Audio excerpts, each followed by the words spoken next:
Margaret Collins had been working as a prison warden for 15 years, but she had never encountered someone quite like Marcus Rivera.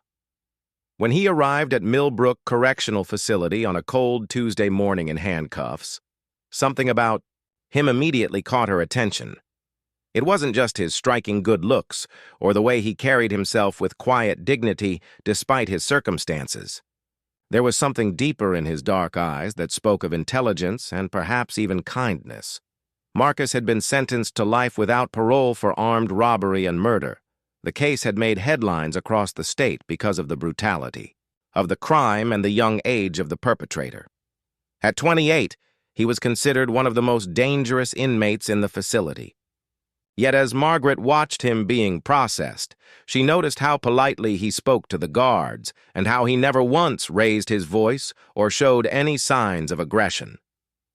The first few months passed without incident. Marcus kept to himself, spent time in the library, and never caused any trouble. Other inmates seemed to respect him, though he didn't appear to seek out their company. Margaret found herself observing him during her rounds, puzzled by the contradiction between his reputation and his behavior. She had seen countless criminals come through these walls, and most of them fell into predictable patterns. Marcus was different.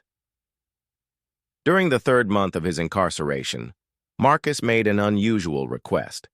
He asked to speak with Warden Collins privately. When Margaret agreed to meet with him in her office, she expected the typical complaints about food, living conditions, or requests for special privileges. Instead, Marcus sat across from her desk with his hands folded and spoke in a calm, measured voice. "Ma'am, I know this might sound strange coming from someone in my position, but I have a request that means more to me than anything else in this world," he began. His eyes held a vulnerability that Margaret had never seen before. "I've been thinking about my younger sister, Elena. She's turning 18 next month, and I've missed so many of her birthdays already.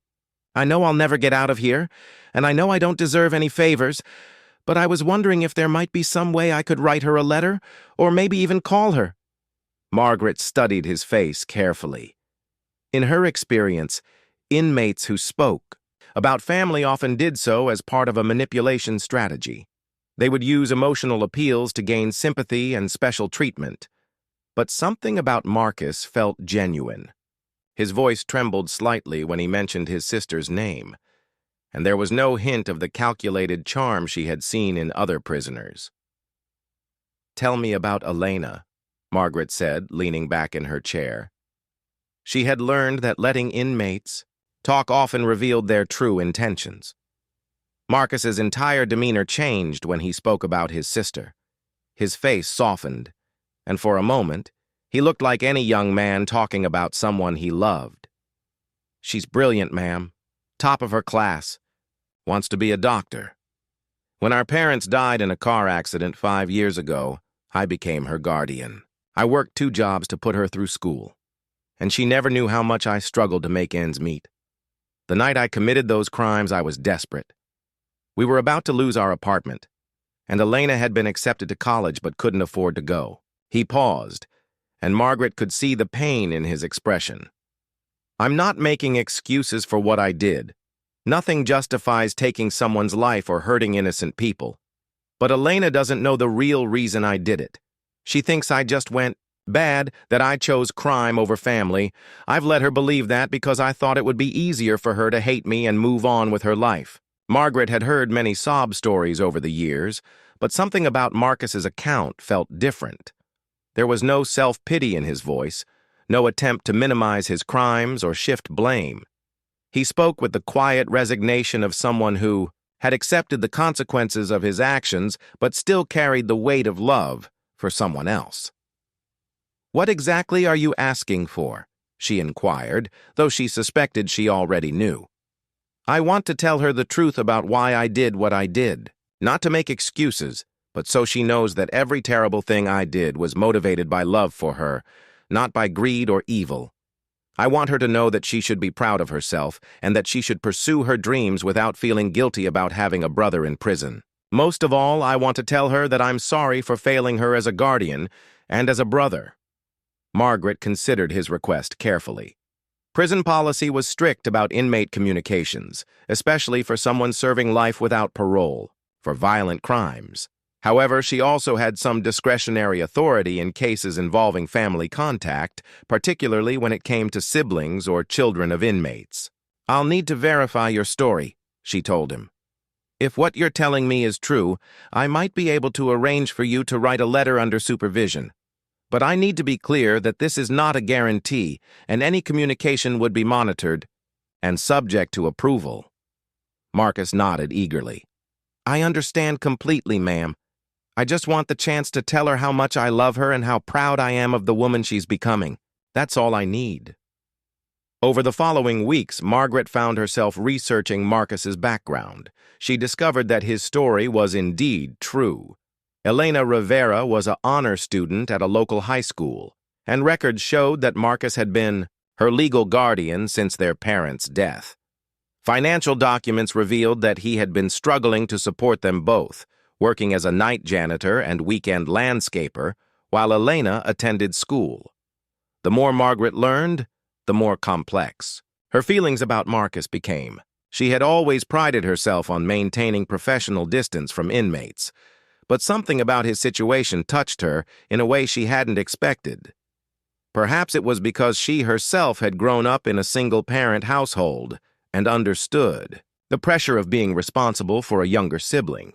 Or maybe it was simply because she recognized genuine love when she saw it, even in the most unlikely circumstances. As she prepared to make her decision about his request, Margaret found herself wondering if she was being manipulated by an expert, con artist, or if she was witnessing something rare in her line of work. An inmate who was genuinely more concerned about someone else's well-being than his own. After 2 weeks of investigation and internal deliberation, Margaret made her decision. She would allow Marcus to write a supervised letter to his sister, with the understanding that it would be thoroughly reviewed before being sent. When she called him to her office to deliver the news, the look of gratitude on his face was so intense that she had to look away. "Thank you, ma'am." "You don't know what this means to me," Marcus said, his voice thick with emotion. "I promise you won't regret this decision." Margaret arranged for the letter-writing session to take place in a secure conference room with a guard present. She provided Marcus with paper and a pen, then sat across from him as he began to write. She expected him to work quickly, eager to get his message down on paper. Instead, he sat quietly for several minutes, staring at the blank page as if trying to find the perfect words. When he finally began writing, Margaret was struck by how carefully he formed each letter. His handwriting was neat and deliberate, the work of someone who understood that this might be his only chance to communicate something important. She found herself genuinely curious about what he was saying to his sister, though she would read it later as part of her review process. The letter writing took nearly 2 hours. Marcus would write a few sentences, then pause to think before continuing. Occasionally, he would cross out a word or phrase and rewrite it. Margaret had never seen an inmate put so much care into a piece of correspondence. Most of them scribbled quick notes asking for money or making demands of their families. Marcus's approach suggested that every word mattered to him. When he finally finished, Marcus read the letter over twice before folding it carefully and handing it to Margaret. "I hope this is acceptable," he said simply. "I tried to be honest, without being too heavy or depressing. I want Elena to feel hopeful about her future, not burdened by my mistakes." That evening, Margaret took the letter home to review it in private. She had read thousands of inmate letters over the years, and most of them followed predictable patterns of self-pity, manipulation, or anger.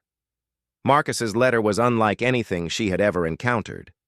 He began by expressing his love for Elena and his pride in her accomplishments. He acknowledged his crimes without making excuses, but he also explained the financial pressures that had driven his desperate decision. Most importantly, he encouraged Elena to pursue her dreams and not to feel ashamed of having a brother in prison. The letter was honest, loving, and mature beyond his years. What struck Margaret most was the complete absence of self-pity. Marcus never complained about his situation or asked for Elena's sympathy. Instead, he focused entirely on her well-being and future. He even included practical advice about college applications and reminded her of scholarship opportunities he had researched before his arrest. Margaret approved the letter and arranged for it to be mailed the following day. She didn't expect to hear anything more about the matter, assuming that Elena would either respond or not, and that would be the end of her involvement. However, 3 weeks later, she received an unexpected phone call. "Is this Warden Collins?" asked a young woman's voice. "My name is Elena Rivera. I received a letter from my brother Marcus, and I was wondering if it might be possible for me to visit him." Margaret was surprised by the call. Elena sounded mature and articulate, with none of the emotional volatility she often encountered in families of inmates. They spoke for nearly 30 minutes, during which Elena explained that she had been estranged from Marcus since his arrest, but that his letter had helped her understand his motivations for the first time. "I'm not excusing what he did," Elena explained. "Murder is wrong, and I know Marcus knows that. But for the first time, I understand that he was trying to take care of me, even if he went about it in the worst possible way. I've spent 2 years hating him, and I'm tired of carrying that anger." Margaret arranged for Elena to visit during the next scheduled family visitation day. She found herself looking forward to meeting the young woman who had inspired such devotion in her brother. On the day of the visit, Margaret observed the reunion from a distance and was moved by what she saw. Elena was indeed a remarkable young woman. She was poised and intelligent, but also warm and compassionate. When she saw Marcus, she didn't hold back her emotions. They both cried as they embraced, and Margaret could see the genuine love between them. During their visit, they talked about Elena's college plans, her grades, and her future goals. Marcus listened intently to everything she said, offering encouragement and advice. Over the following months, Elena became a regular visitor. Each time she came, Margaret noticed positive changes in both siblings. Elena seemed more confident and focused, while Marcus appeared to have found a sense of purpose in supporting his sister's ambitions, even from behind bars. He began tutoring other inmates who were working toward their GED certificates, and he started taking college correspondence courses himself. Margaret found herself becoming personally invested in their relationship. She began looking forward to Elena's visits and even allowed them slightly longer sessions than standard policy typically permitted. She told herself it was because both siblings were well-behaved and because Elena was a positive influence on the prison environment. During one of their conversations, Elena mentioned that she had been accepted to several colleges, but was struggling with the financial aspects of her education. She had received some scholarship money, but it wasn't enough to cover all her expenses. Marcus had been helping her research additional funding sources, but the options were limited. That evening, Margaret found herself thinking about Elena's situation. The young woman had already overcome so much, and it seemed unfair that money might prevent her from achieving her dreams. Without fully understanding her own motivations, Margaret began researching scholarship programs and financial aid options that might be available to Elena. She spent several evenings compiling a list of resources and opportunities that Elena might not have discovered on her own. When she presented the information to Marcus during one of their regular check-ins, his gratitude was overwhelming. "Ma'am, I can't believe you would take the time to do this for Elena," he said, his eyes bright with tears. "You've already done so much for us by allowing us to reconnect. This goes above and beyond anything I could have hoped for." Margaret realized that somewhere along the way, she had stopped seeing Marcus simply as an inmate and had begun to view him as a person worthy of compassion and respect. His devotion to his sister had revealed a side of his character that his criminal record couldn't capture. She found herself wondering if people were capable of more change and growth than the justice system typically allowed for. As Elena's 18th birthday approached, Marcus made another request that would test the boundaries of Margaret's willingness to help. But by then, she had become so invested in their story that she was prepared to consider possibilities she never would have entertained for any other inmate. Elena's 18th birthday was approaching, and Marcus seemed increasingly anxious during their visits. Margaret noticed that he had become more withdrawn and spent longer periods staring out his cell window. When she asked him about his mood during one of their regular check-ins, he hesitated before speaking. "Ma'am, I have another request, and I know it's probably impossible," he began, his usual confident demeanor replaced by uncertainty. "Elena's birthday is next week, and I was wondering if there might be any way I could give her a gift. Nothing expensive or complicated, just something to show her that I remember and that I care." Margaret had expected this conversation. She had seen how important Elena's birthday was to Marcus, and she had been thinking about what might be possible within the constraints of prison regulations. "What did you have in mind?" she asked. Marcus pulled out a small piece of paper from his pocket. On it was a carefully drawn sketch of a pendant design. The drawing showed a simple heart shape with intricate patterns inside and Elena's initials delicately incorporated into the design. "I used to do metalwork before I was arrested," Marcus explained. "I made jewelry as a hobby and sold some pieces to help with expenses. I was hoping maybe I could make this pendant for Elena using materials from the prison workshop. I know it's not much, but it would be something made with my own hands, something that shows how much thought I put into it." Margaret studied the sketch. It was beautifully designed, and clearly the work of someone with genuine artistic talent. She had never heard Marcus mention his metalworking skills before, and she was impressed by the intricacy of his design. "This is lovely work," she said honestly. "But you know that inmates aren't typically allowed to create items for people outside the facility. There are security concerns and strict policies about what can leave the prison." Marcus nodded, his disappointment evident. "I understand, ma'am. I just thought maybe, since it's for Elena and since you've been so kind to us already, there might be a way. But I don't want to put you in a difficult position." Margaret found herself in unfamiliar territory. Every rational part of her mind told her that approving such a request would be inappropriate and potentially dangerous to her career. Prison regulations existed for good reasons, and making exceptions, even for seemingly harmless purposes, could set problematic precedents.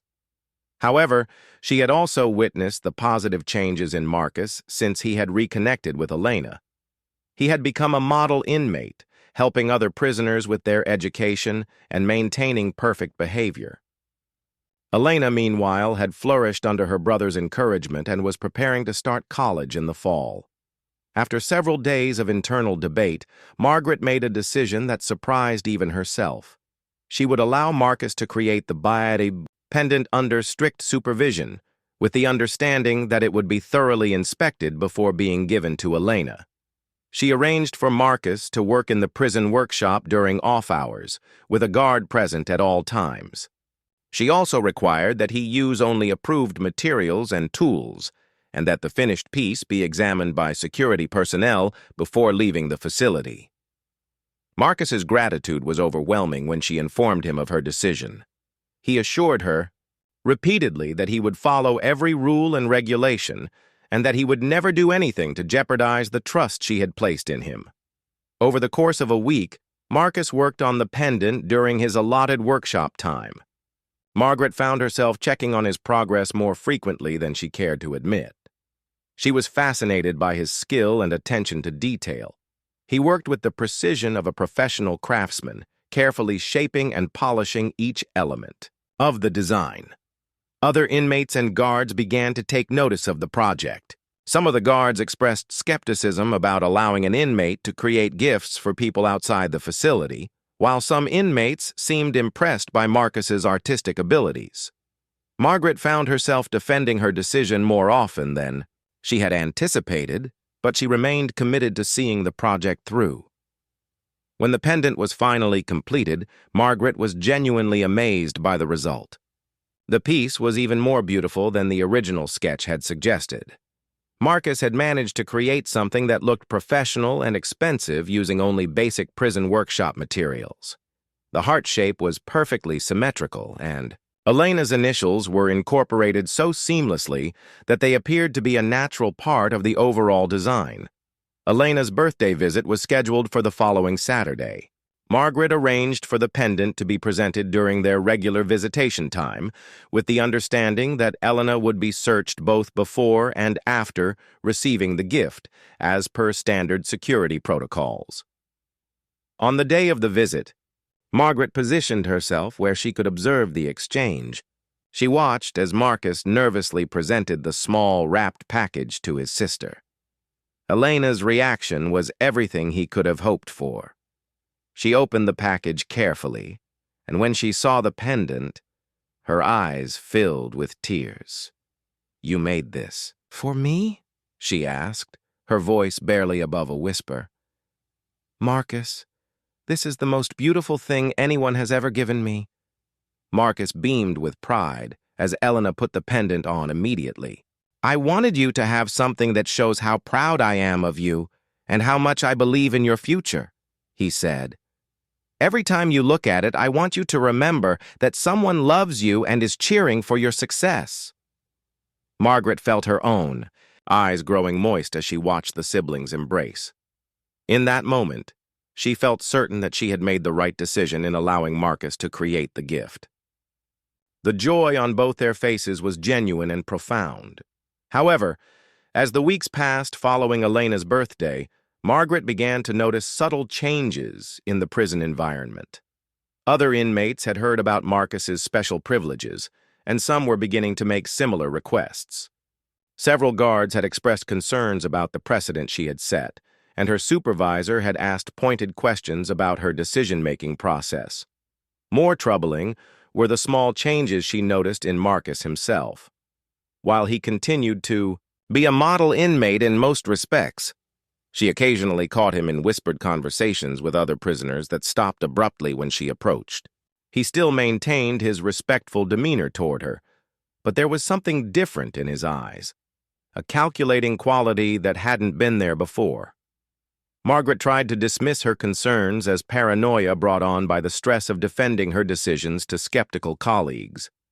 Marcus had given her no concrete reason to doubt his sincerity, and Elena continued to thrive in her college preparations. The pendant had clearly meant a great deal to both siblings, and their relationship seemed stronger than ever, but late. At night, when Margaret reviewed the events of recent months, she couldn't shake the feeling that something was shifting beneath the surface. She had broken protocol multiple times for Marcus, and while each individual decision had seemed justified at the time, the cumulative effect was that she had granted privileges to one inmate that she had never considered for any other. The rational part of her mind warned that she might be losing her professional objectivity, but her heart insisted that Marcus was different from other inmates and deserved the chances she had given him.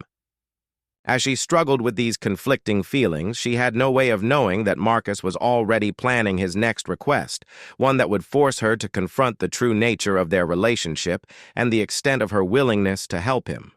3 months after Elena's birthday, Marcus requested another private meeting with Margaret. This time, however, his demeanor was different. Gone was the humble, grateful attitude she had come to expect. In its place was a quiet confidence that made her slightly uncomfortable, though she couldn't pinpoint exactly why. "Warden Collins," he began, settling into the chair across from her desk with a familiarity that seemed presumptuous. "I need to ask for another favor, and I know it's going to sound strange." Margaret felt a knot forming in her stomach. Over the past few months, she had begun to question her own judgment regarding Marcus. Other staff members had started making subtle comments about the special treatment he received, and she had found herself becoming defensive in ways that concerned her. "What is it this time, Marcus?" she asked, trying to maintain her professional tone. Marcus leaned forward slightly, his dark eyes fixed on hers with an intensity that made her shift in her seat. "Elena is struggling in college. Not academically, she's doing fine with her grades, but socially she's having a hard time fitting in. She's always been shy, and being the sister of a convicted murderer doesn't exactly help her make friends." Margaret nodded, unsure where this conversation was heading. Elena had mentioned some social difficulties during her recent visits, but she had seemed to be adjusting well overall. "I've been thinking about what might help her," Marcus continued, "and I believe what she needs is closure. Not just with me, but with our parents' death and everything that happened afterward. She needs to visit their gravesite and have a proper goodbye. The problem is, she's afraid to go alone, and she doesn't have anyone else she trusts enough to accompany her." "I'm not sure I understand what you're asking," Margaret said, though she was beginning to suspect where this was leading. Marcus's expression became even more intense.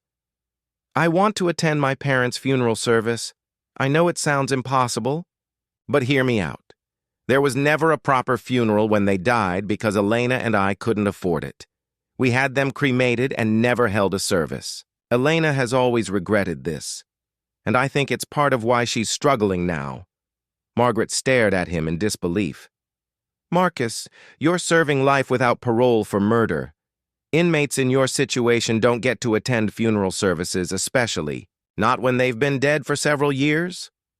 "But this wouldn't be a real funeral," Marcus explained, his voice taking on a persuasive quality that reminded Margaret uncomfortably of skilled salesmen she had encountered.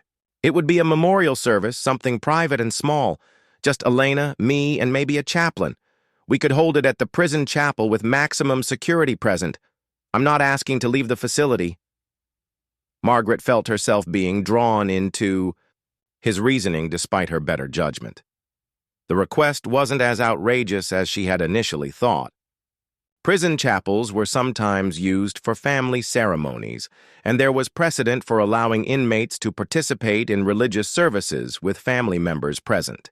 "Even if something like that were possible," she said carefully, "it would require approval from multiple levels of administration.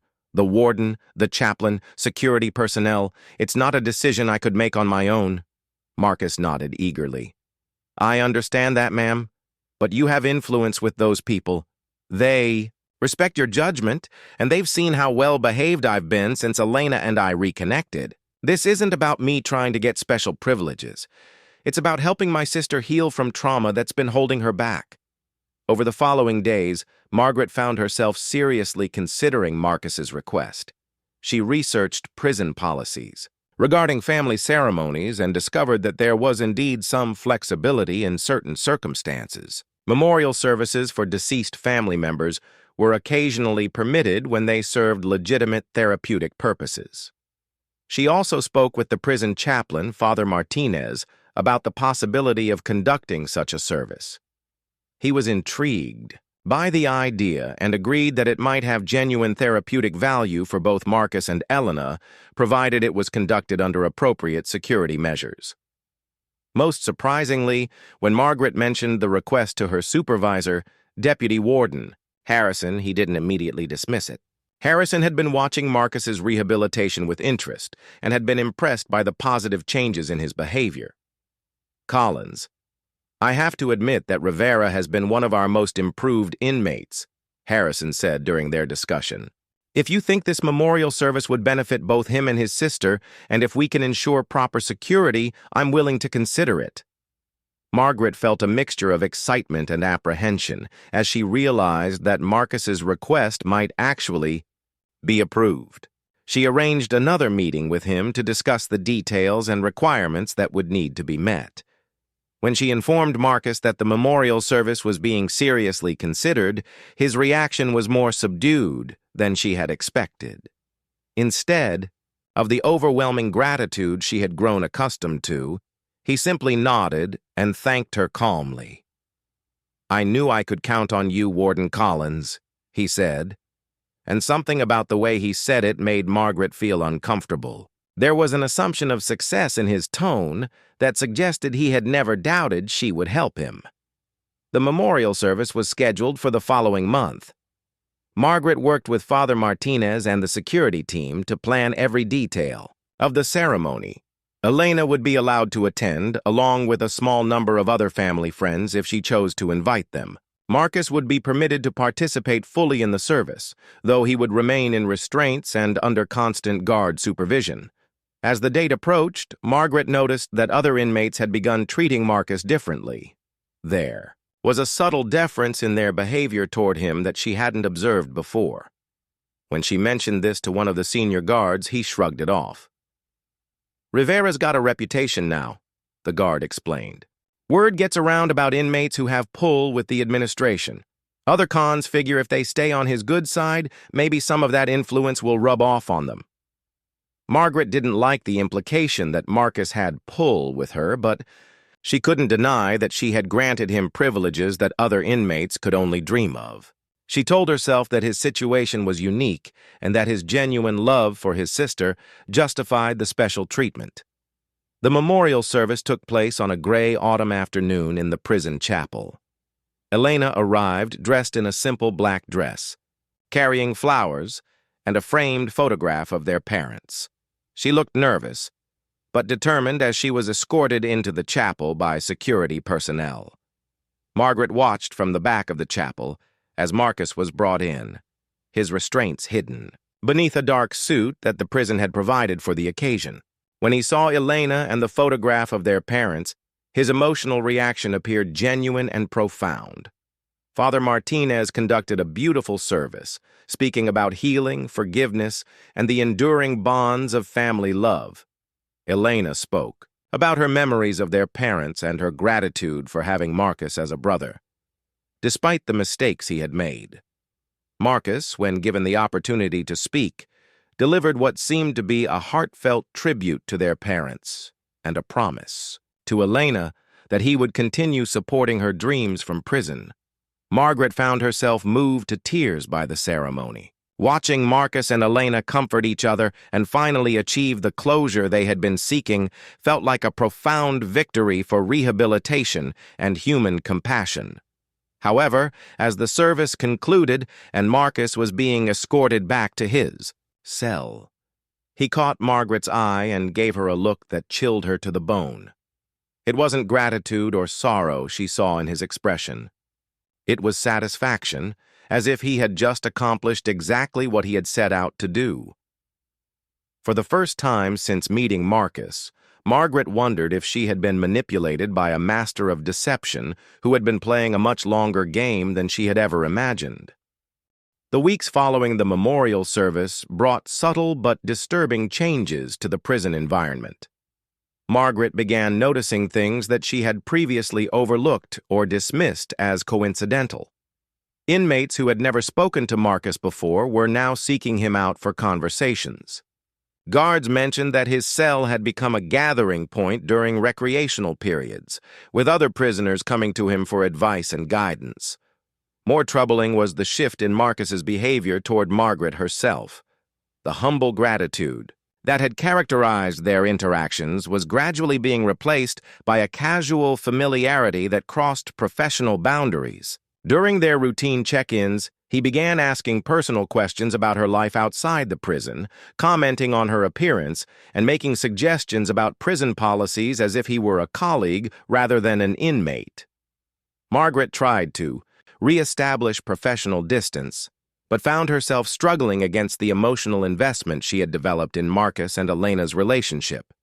She had become so accustomed to thinking of Marcus as special, different from other inmates, that she found it difficult to step back and view their interactions objectively. The first concrete sign that something was seriously wrong came from an unexpected source. Officer Jennifer Walsh, one of the younger guards who worked the night shift, requested a private meeting with Margaret. Jennifer appeared nervous and uncertain as she sat in Margaret's office, fidgeting with her hands as she spoke. "Ma'am, I'm not sure if I should be telling you this, but I've been noticing some things about inmate Rivera that concern me," Jennifer began hesitantly. I know he's been getting special privileges because of his family situation, but I think there might be more going on than we realize." Margaret felt her stomach tighten. "What kind of things are you noticing?" Jennifer took a deep breath before continuing. "Last week, during my night rounds, I overheard Rivera talking to some other inmates about you. He was describing conversations you two had, details about the decisions you made regarding his requests. But the way he was talking about it, ma'am, it wasn't respectful. He was bragging about how easy it was to get you to agree to things." The words hit Margaret like a physical blow. She had feared something like this might be happening, but hearing it confirmed made her feel sick. "What exactly did he say?" "He called you predictable," Jennifer said quietly. "He said you were so desperate to believe in rehabilitation and second chances that you couldn't see what was right in front of you. He told the other inmates that he had you figured out within the first month and that he could get you to approve almost anything as long as he framed it as being for his sister's benefit." Margaret stared at Jennifer in shock, her mind racing to process this information. Everything she had believed about Marcus, every decision she had made on his behalf, suddenly seemed to take on a different meaning. "There's more," Jennifer continued, reluctantly. "Some of the other inmates have been approaching me and other guards, asking for similar privileges to what Rivera has received. They want to write letters to family members, make gifts in the workshop, have special visits. When we tell them it's not possible, they mention that Rivera gets to do these things, and they don't understand why they're being treated differently." Margaret realized that her special treatment of Marcus had indeed created the exact problems that prison regulations were designed to prevent. By making exceptions for one inmate, she had undermined the authority of other staff members and created resentment among the general prison population. Over the next few days, Margaret began paying closer attention to Marcus's behavior and interactions. She started noticing things that should have been obvious red flags from the beginning. The way he positioned himself during their conversations to appear vulnerable and sympathetic. The careful timing of his requests, always when she was likely to be most receptive. The gradual escalation of privileges, each one building on the success of the previous request. Most damning of all was the realization that she had never independently verified most of the information Marcus had given her about Elena and their family situation. She had taken his word for everything, allowing her emotions to override her professional judgment. Margaret decided to conduct her own investigation into Marcus's background. What she discovered shattered her remaining illusions about his character and motivations. While the basic facts of his story were true, there were significant details he had omitted or misrepresented. Court records revealed that Marcus's crimes had been far more calculated and brutal than he had suggested. He hadn't been a desperate brother trying to provide for his sister. He had been the leader of a robbery crew that had terrorized several neighborhoods over a period of months. The murder he had committed was particularly vicious, involving not just the death of an innocent store clerk, but also the traumatization of several witnesses, including children. Even more disturbing were the psychological evaluations conducted during his trial. Multiple experts had identified Marcus as a highly intelligent sociopath with exceptional manipulation skills. One psychiatrist had specifically noted his ability to present himself as sympathetic and reformed while maintaining complete lack of genuine empathy or remorse. Armed with this new information, Margaret began to understand the true scope of Marcus's deception. He had identified her as a target from the moment he arrived at the prison, studying her personality and professional history to determine exactly how to manipulate her emotions and decision-making process. The story about wanting to reconnect with Elena had been carefully crafted to appeal to Margaret's known soft spot for family relationships. The gradual escalation of requests had been designed to draw her deeper into his web of influence, each favor making it more difficult for her to deny the next one. Margaret realized that Marcus's ultimate goal wasn't simply to receive special privileges for their own sake. He was systematically undermining the authority structure of the prison, positioning himself as someone with unique influence over the warden. This gave him power over other inmates and potentially created opportunities for more serious misconduct. The memorial service, she now understood, had been the culmination of his manipulation campaign. By getting Margaret to approve such an unprecedented privilege, he had demonstrated to the entire prison population that he could get her to bend rules that no other inmate had ever successfully challenged. Margaret felt overwhelmed by the magnitude of her professional and personal failure. She had allowed herself to be completely deceived by a master manipulator, and in doing so, she had compromised the security and integrity of the entire facility. But as she sat in her office late that night, reviewing the evidence of Marcus's deception, Margaret realized that her nightmare was far from over. Elena's next scheduled visit was only days away, and Margaret suspected that Marcus was planning to use that visit as the foundation for his next manipulation. She needed to understand the full extent of his plan before she could figure out how to stop it. The following morning, Margaret made a decision that went against every instinct she had developed over the past year. Instead of confronting Marcus directly, she would continue to play along with his game while secretly investigating his true intentions. It was a dangerous strategy that could backfire spectacularly, but she felt it was her only chance to uncover the complete truth and potentially prevent whatever Marcus was planning. She began by discreetly interviewing other staff members who had interacted with Marcus, asking seemingly innocent questions about his behavior and conversations. What she learned painted a picture of an inmate who had been systematically gathering information about prison operations, guard schedules, and security procedures under the guise of being a model prisoner interested in rehabilitation programs.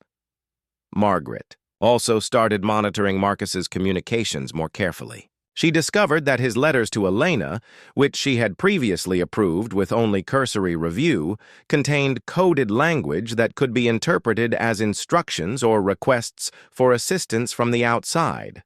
While nothing was explicitly illegal, the pattern suggested a level of planning and coordination that extended far beyond simple family correspondence.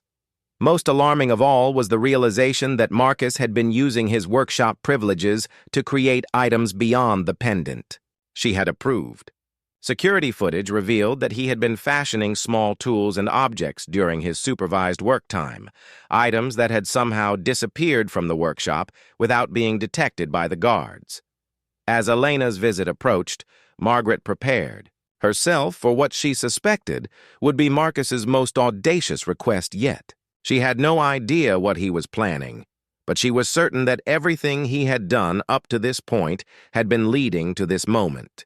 The memorial service, the special privileges, the cultivation of influence among other inmates. It had all been preparation for something bigger. When Marcus requested his usual pre-visit meeting with Margaret, she agreed while steeling herself for whatever manipulation he was about to attempt. This time, however, she would be ready for him. This time, she would see through his performance and understand the true nature of the man she had so foolishly trusted. The final meeting between Margaret and Marcus took place on a cold morning in late November. As Marcus entered her office, Margaret noticed immediately that his demeanor had changed once again. Gone was any pretense of humility or gratitude. In its place was a cold confidence that made her skin crawl. "Warden Collins," he said, settling into his chair with the casual ease of someone who believed he held all the cards. "I think it's time we discuss the real reason I'm here." Margaret forced herself to remain calm, though her heart was racing. "I'm not sure what you mean, Marcus." Marcus smiled, and for the first time, Margaret saw the predator that had been hiding behind his carefully constructed facade. "Come now, Margaret. We've moved beyond the need for pretense, haven't we? You've been so helpful, so accommodating. I think you deserve to know what you've actually been helping me accomplish." The use of her first name without permission was a clear violation of protocol, but Margaret realized that Marcus was no longer concerned with maintaining his act. "Suppose you tell me," she said quietly. Marcus leaned back in his chair, clearly enjoying the moment. "Elena isn't just my sister, Margaret. She's my accomplice. She always has been. Every visit, every letter, every tear she shed during our reunion, it was all performance. We've been planning this from the day I was arrested." Margaret felt the blood drain from her face as the implications of his words sank in. "Planning what?" "My escape, of course," Marcus said matter-of-factly, though calling it an escape doesn't really do justice to the elegance of the plan. "You see, I'm not going to break out of prison. I'm going to walk out with your permission and assistance." Margaret stared at him in horror. "That's impossible. I would never help you escape." Marcus's smile widened. "But you already have, Margaret. Every special privilege you've granted me, every rule you've bent, every security protocol you've overlooked, it's all been carefully documented. Elena has photographs, recordings, written records of every favor you've done for me. She's also documented the gifts I've given her, including some that contained items I wasn't supposed to have access to in prison." Margaret realized with growing dread that Marcus had been building a case against her from the very beginning. Every kindness she had shown him had been turned into evidence of corruption and security breaches. "Here's what's going to happen," Marcus continued in the same conversational tone he might use to discuss the weather. "Tomorrow, during Elena's visit, you're going to approve a special request for me to accompany her to a medical appointment outside the prison. You'll cite my exemplary behavior and rehabilitation progress as justification. The appointment will be at a clinic that Elena has already scouted, one with multiple exits and minimal security." Margaret shook her head vigorously. "I won't do it. I can't authorize something like that, and even if I tried, other people would have to approve it. The deputy warden, security, medical staff. There are protocols." "Oh, but you will do it," Marcus said with chilling certainty. "Because if you don't, Elena will release all the evidence of your misconduct to the media, the state corrections department, and anyone else who might be interested. Your career will be over. You'll face criminal charges for corruption and aiding a prisoner, and you'll probably end up in a cell not far from here." Margaret felt trapped, but she forced herself to think clearly. "Even if I agreed to this insane plan, which I won't, how do you think you'll get away with it? There will be a massive manhunt. You'll be caught within hours." Marcus shook his head. "Not me, Margaret. Marcus Rivera will be caught and returned to prison. But Marcus Rivera will actually be Elena's boyfriend, Carlos, who bears a remarkable resemblance to me. He's been preparing for this role for months, studying my mannerisms, my speech patterns, everything. When the escape is discovered, Carlos will allow himself to be recaptured. He'll be returned to prison, where he'll claim to be me suffering from amnesia or psychological breakdown." Margaret stared at him in disbelief. "That could never work. There are fingerprints, DNA, medical records, all of which can be confused or corrupted if you have someone on the inside helping," Marcus replied. "You've already demonstrated how easy it is to manipulate prison records and procedures. Carlos won't have to maintain the deception forever, just long enough for the real Marcus Rivera to disappear completely." The scope and audacity of the plan left Margaret speechless. Marcus had spent over a year manipulating her, building trust, and positioning himself for this moment. She realized that every interaction they had shared, every emotion he had displayed, had been calculated to lead to this conversation. "I suppose you're wondering about Elena's role in all this," Marcus continued, clearly enjoying her shock. "She really is brilliant, just as I told you. Brilliant enough to help plan this entire operation.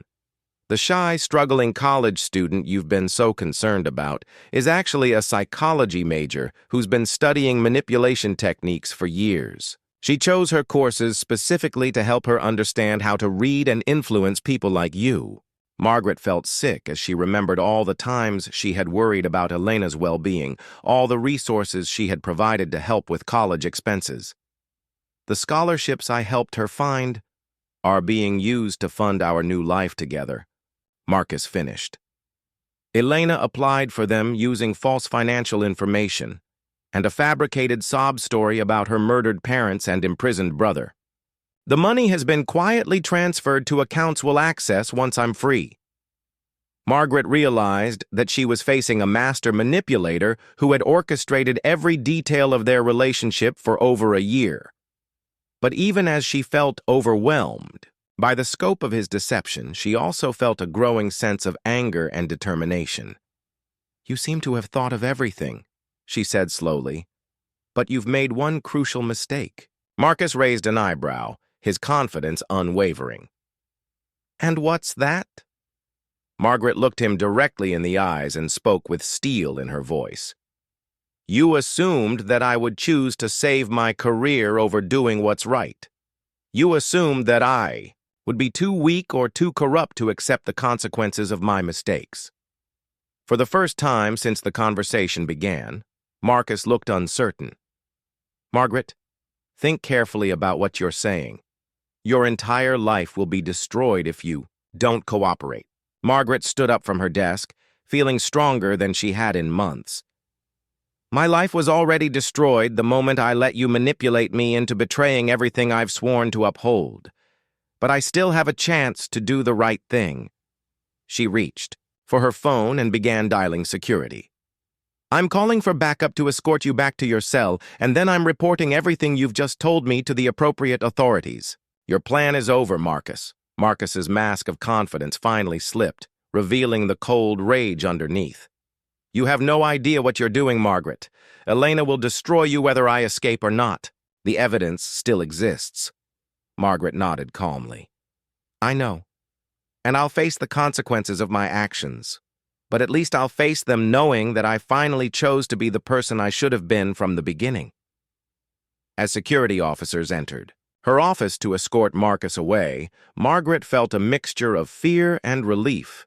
She knew that the coming weeks would bring investigations, hearings, and probably the end of her career. But for the first time in over a year, she also felt like she could look at herself in the mirror with something approaching self-respect. Marcus's plan had failed, but the cost of stopping him would be enormous. Margaret had learned too late that some mistakes can't be undone, only faced with courage and integrity. As she prepared to make the phone calls that would end her career but preserve her conscience, she wondered if redemption was possible for someone who had been so thoroughly deceived by a master manipulator who had exploited her desire to believe in the possibility of human change.